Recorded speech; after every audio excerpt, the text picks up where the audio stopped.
students, I am Digvijay Singh. I am again in front of you. Today I will solve few more questions of class 10th mathematics topic quadratic equations.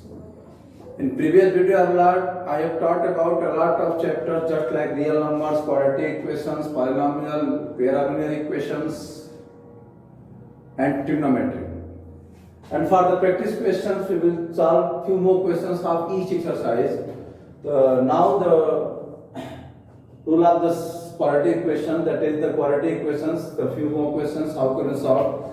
So what is quadratic equation? Previous video I have taught that an equation in the form of ax square plus bx plus c is equal to 0. An equation in the form of ax square plus bx plus c is equal to 0 is called a quadratic equation.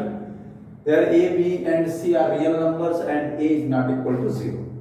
तो अब उसके बाद बेटा जो question है कि find the value of m for which the equation this x square plus m into 2x plus y minus 1 plus 2 is equal to 0 has real and equal roots. So I have taught about nature of roots. समझ लीजिए इसको. Nature of roots क्या होता है? If the quadratic equation ax square plus bx plus c is equal to 0 है, then you have to find the discriminant of this equation. Discriminant को d से denote d equal to क्या होता है? b square minus 4ac. If b square minus 4ac is greater than 0, b square minus 4ac less than 0, b square minus 4ac तीन condition हो.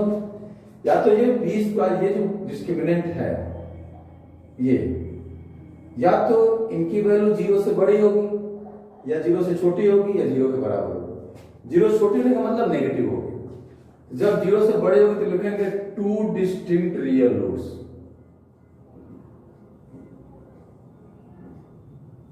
ठीक है.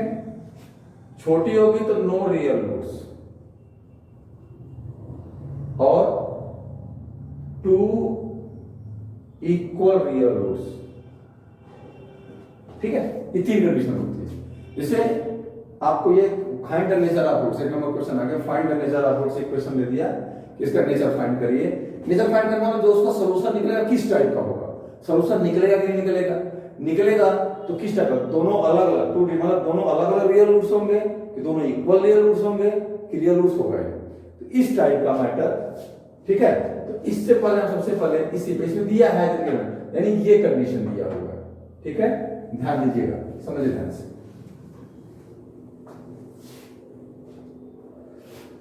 Solution करना है बेटा. ठीक है.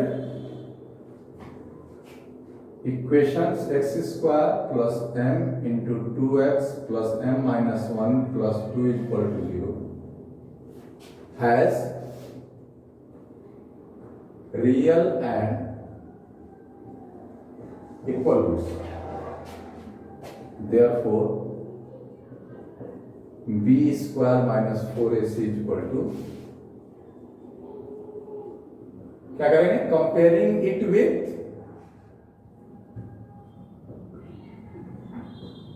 ax square plus bx plus c is equal to 0. a की वैल्यू क्या होगी बेटा?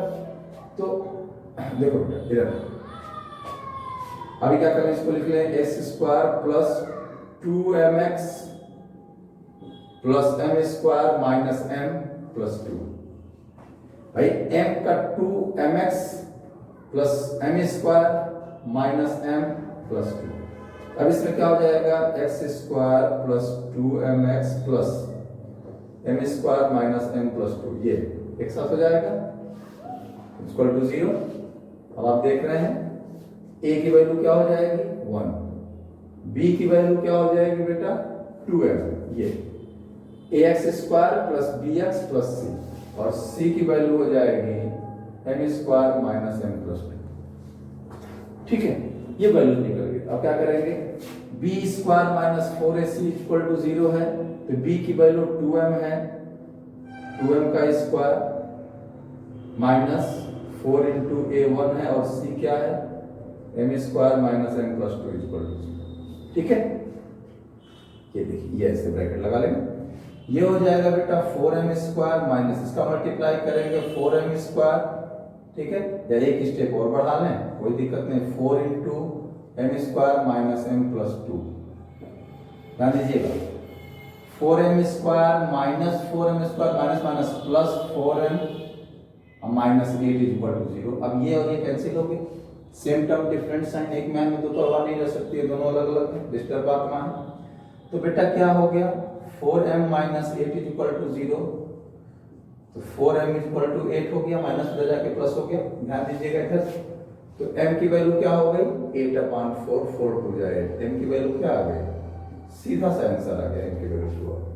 तो नंबर 3 नंबर क्वेश्चन से अब आप घबरा जाएंगे कि प्रॉब्लम कहाँ आएगी, प्रॉब्लम आएगी आपको ए बी सी की वैल्यू चूज करने में। अगर इस तरह से इक्वेशन दिया सबसे पहले उसको अब इस फॉर्म में ले आइए, यानी जो x का कोएफिशिएंट होगा वो b होगा, जो x स्क्वायर कोएफिशिएंट होगा वो a होगा, और बाकी जो भी बचा होगा वो कांस्टेंट टर्म। ओके, ये ध्यान रखिएगा, बहुत अच्छे ध्यान रखिएगा। a is the coefficient of x square, b is the coefficient of x, and c is the constant term. If any equation has been given, then you have to convert in the form of ax square plus bx plus c. Then you have to find the value of a, b, and c. Then solve the questions with the help of nature of roots. Discriminant is equal to 0, then 2 real roots, equal real roots. Discriminant greater than 0, then 2 distinct real roots. और discriminant जो होगा अगर less than 0 है तो उसका no real root, स्वयं उसको solution करने की जरूरत नहीं। ठीक है, नेक्स्ट क्वेश्चन में ध्यान देते हैं, आई होप आपको समझ में आया होगा। ठीक है, समझने की कोशिश करें, सब समझ में आ जाएगा, कोई दिक्कत नहीं है। इसके बाद हम लोग इसमें कुछ मेथड जानेंगे, कंप्लीटिंग स्क्वायर से लेके फैक्टराइजेशन मेथड तक। देखिए if x equal to 2/3 and x equal to -3 are roots of the quadratic equation ax square plus 7x plus b equal to 0, find the value of m। देखिए question क्या है, solution दे रहे हैं ax square plus 7x plus b equal to 0, x equal to 2/3, x equal to -3 are roots of equation. Therefore, putting x is equal to 2/3, तो क्या हो जाएगा a इंटू 2/3 का square plus 7 into 2/3 plus b equal, जहां पे x है वहां पे 2/3 कर देंगे। ठीक है, भाई रूट्स का मतलब क्या है कि the value of variable when put in the place of variable, then the for the value of variable left and right are equal to 0। जब इसमें हम x की वैल्यू रखेंगे तो इसकी वैल्यू 0 हो जाएगी, वही इक्वल टू 0 करके रखेंगे। a into 4/9 plus 14/3 plus b equal to 0, 4a/9 plus 14/3 plus b equal to 0। देख लीजिए इसको, एलसीएम 9 हो जाएगा, 4a प्लस 3 3 जा 9, 3 14 जा 42 प्लस 9b इक्वल टू 0, या इसको लिख लेंगे 4a plus 9b plus 42 equal to 0 into 9 यानी 0 हो जाएगा, या 4a plus 9b equal to, ये पूरा 0 हो गया, -42। इसको इक्वेशन फर्स्ट कर दीजिए। ठीक है, अब हम यहां देख लेते हैं, इसके बाद हम यहां चलते हैं। Putting x is equal to -3, क्या है ax square plus 7x plus b equal to 0, a into -3 square plus 7 into -3 plus b equal to 0। अब यहां गलती क्या करेंगे लोग, -3 का स्क्वायर गलती से तुरंत जल्दीबाजी -9 लिख देंगे।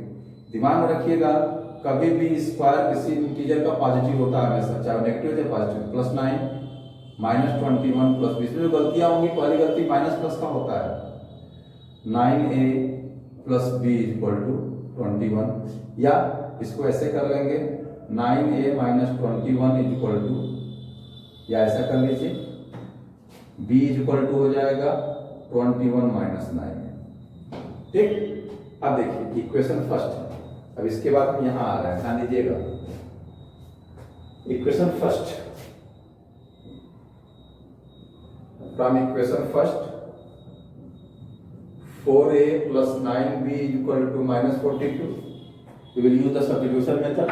b की वैल्यू है b इक्वल टू क्या है 21 माइनस 9b सॉरी 9a, तो 4a plus 9 into 21 minus 9b is equal to minus 42, 4a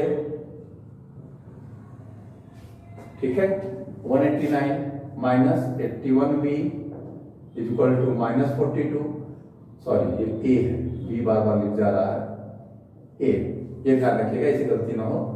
4a minus 81 है क्या होगा, तो 81 में से 4 माइनस कर देंगे, जो भी साइन होगा माइनस का होगा, यानी कि 77a is equal to minus 42 minus 189, तो minus 77a is equal to minus 231, तो माइनस से माइनस कैंसिल हो जाएगा, a की वैल्यू हो गई 231 अपॉन 77, 37 जा, तो a की वैल्यू 3 हो गई। अब इक्वेशन क्या है आपका, b is equal to 21 minus 9a है, तो b is equal to 21 minus 9 into 3, क्योंकि a की वैल्यू 3 है, ध्यान रखिएगा ये a की वैल्यू 3 है, 21 माइनस 27, तो b की वैल्यू क्या हो गई माइनस 6। तो इस तरीके से हमें वैल्यूज निकालना होगा। क्वेश्चन देख घबराना नहीं चाहिए, क्वेश्चन सोल्यूशन निकालना चाहिए। जो भी गलतियां ध्यान अगर दिमाग में पूरा रहेगा, जैसे हम बार बार बी के ए को बी कर दे रहे थे तो उससे गलतियां हो जाती थी, ये ध्यान रखिएगा इस तरीके से हमें क्वेश्चन सॉल्व करना है। तो बेटा आई होप आपको समझ में आया होगा, और समझ में आया होगा तो आप अच्छे से कर डालिए, ठीक है। और प्रैक्टिस करिए, प्रैक्टिस करना बहुत जरूरी है, क्योंकि प्रैक्टिस बिना किए कुछ होने वाला नहीं। This is the most important part. Any time में प्रैक्टिस करिए और घर में रहिए, स्वस्थ रहिए, मस्त रहिए, और नेक्स्ट वीडियो में कुछ नए चीज के साथ अब तक के लिए थैंक्स अ लॉट।